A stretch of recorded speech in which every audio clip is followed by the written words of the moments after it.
Assalamualaikum dan selamat sejahtera. Hari ini kita akan sambung tutorial Python kita dengan melihat cara-cara yang kita boleh gunakan untuk menaip kod kita. Cara pertama yang kita boleh gunakan adalah menerusi idle. Jadi kita ke search di sini dan kita type idle. Idle ni adalah Integrated Development Environment. Dia satu environment khas yang direka untuk menaip kod-kod Python. Dan idle ni dia datang sekali bila kita download dan install Python.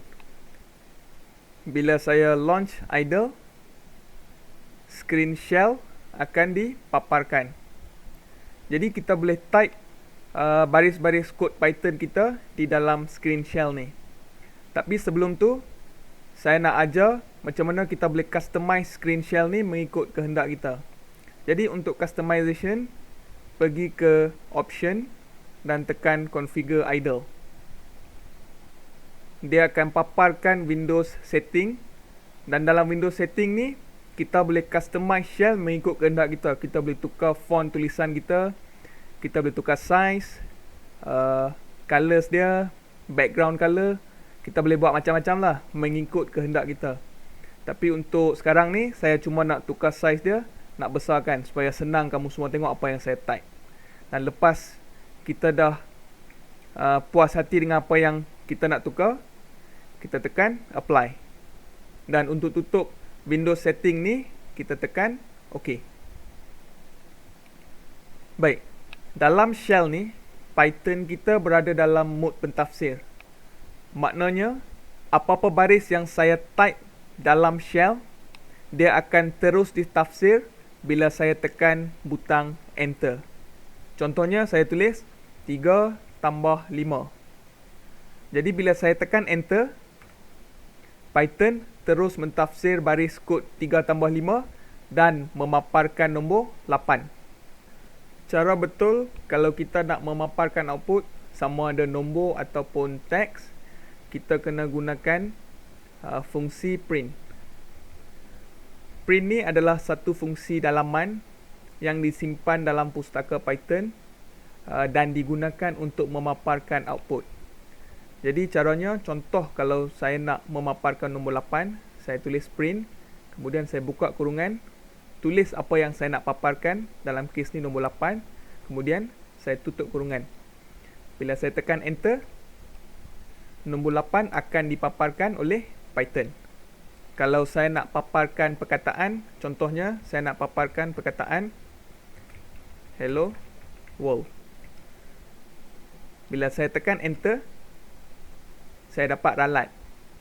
Ini adalah kerana untuk perkataan ataupun teks, kita kena letak dia bawah tanda petikan.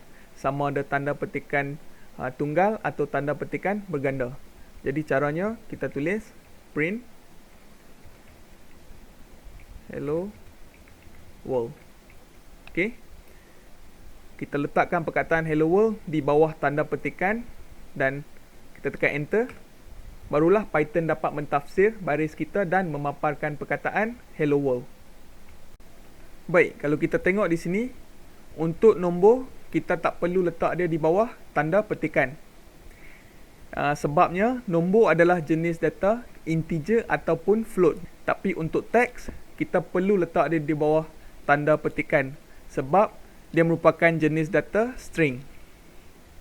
Satu lagi jenis baris yang kita boleh masukkan dalam Python adalah baris komen. Baris komen kita mulakan dengan tanda hash. Baris komen ni adalah satu jenis baris yang tak akan ditafsir oleh Python. Contohnya kalau saya tulis hash 3 tambah 5. Bila saya tekan enter, Python tak tafsir baris ni. Tujuan baris komen ni adalah untuk buat catatan atau kita buat komen dalam kod kita. Contohnya kita nak tulis tarikh kod tu dibuat, ataupun kita nak masukkan nama author kod tu. Jadi kita mulakan setiap baris tu dengan tanda hash. Bila Python jumpa tanda hash, dia tahu ini adalah baris komen, dia tak perlu tafsir baris tu. Dia akan ke baris seterusnya yang tak ada tanda hash. Satu lagi cara yang kita boleh guna untuk menaip kod kita adalah melalui new file. Jadi dalam shell, kita tekan file, kita tekan new file. Satu Windows baru akan dipaparkan. Saya letak sebelah-sebelah supaya senang kita compare. Jadi dalam new file ni, saya boleh type kod saya. Contohnya saya nak tulis print. Kali ini untuk teks, saya gunakan tanda petikan tunggal. Hello world. Kemudian bila saya tekan enter, notice kali ini Python tak tafsir terus kod saya. Ini adalah kerana bila dalam new file, Python bukan lagi berada dalam mode pentafsir. Jadi bila kita tekan enter, dia ke baris seterusnya.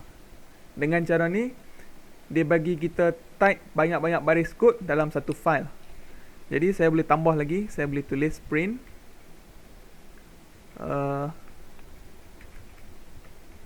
apa khabar.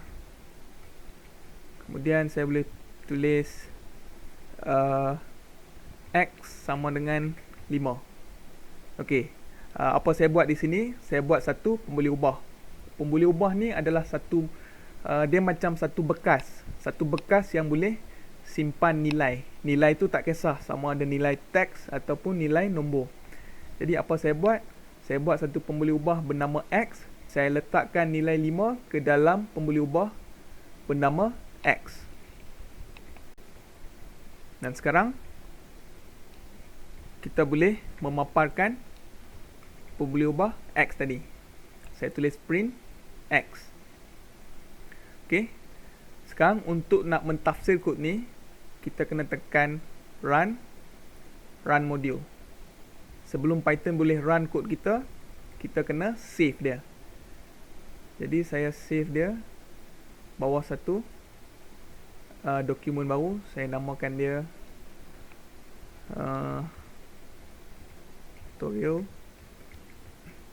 tutorial Python. Dan saya namakan file ni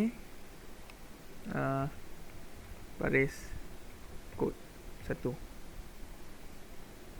Saya save. Baik. Once saya save, Python terus tafsir kod saya.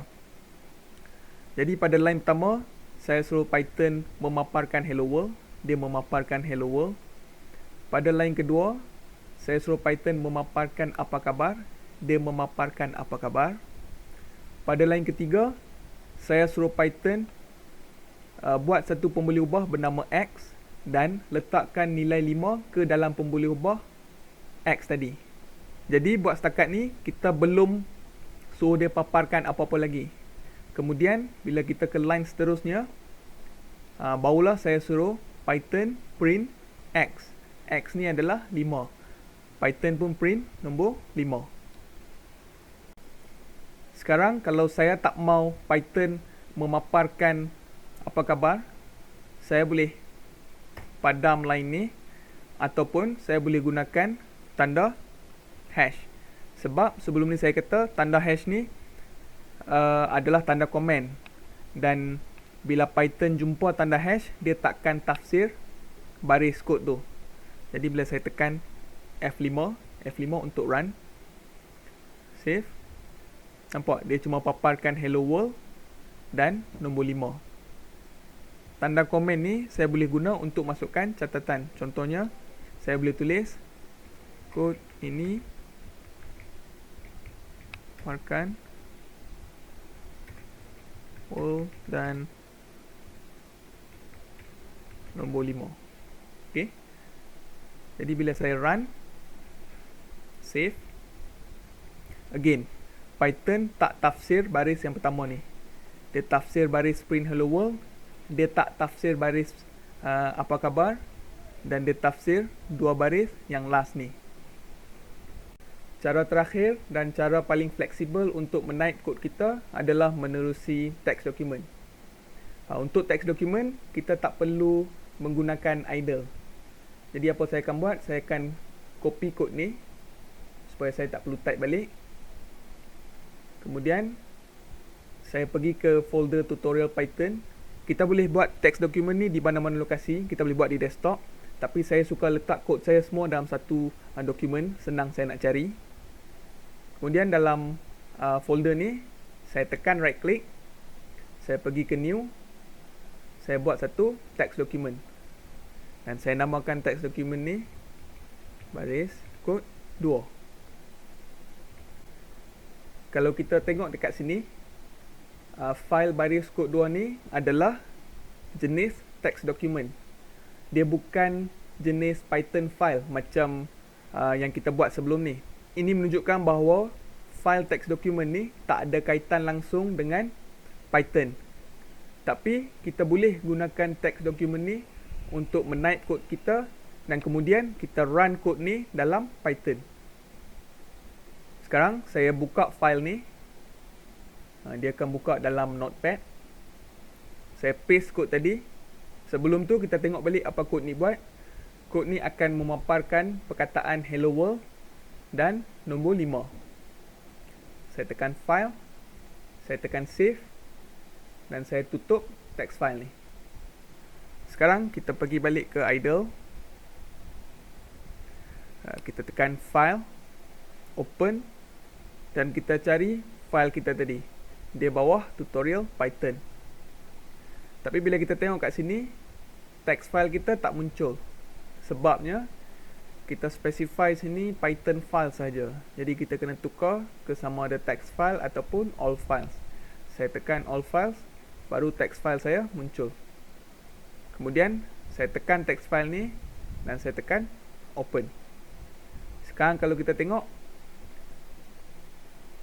kod kita tadi dah masuk dalam Python. Saya letak sebelah-sebelah supaya kita boleh compare. Dan bila saya run file ni, kod kita ditafsir dan macam sebelum ni, perkataan hello world dan nombor 5 dipaparkan.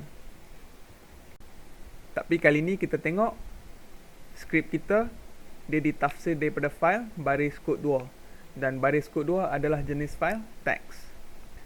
Jadi saya harap kamu semua dapat faham apa yang saya cuba sampaikan hari ini. Pertama, kita tengok cara-cara yang kita boleh gunakan untuk type kod kita. Kita ada 3 cara. Satu, directly melalui shell. Kemudian dari shell tu kita boleh buat a new file. Dan cara last kali kita boleh gunakan text file. Text file ni cara yang paling fleksibel lah. Dan cara text file ni saya nak tambah, dia tak terhad untuk Python saja. Cara ni boleh digunakan untuk mana-mana bahasa pengaturcaraan. Contohnya kita nak buat kod untuk C, C++, Java, kita kena pergi ke website dia, kemudian kita kena download aplikasi tu dan install dalam komputer kita. Kemudian kita tengok jenis baris kod yang kita boleh masukkan dalam Python.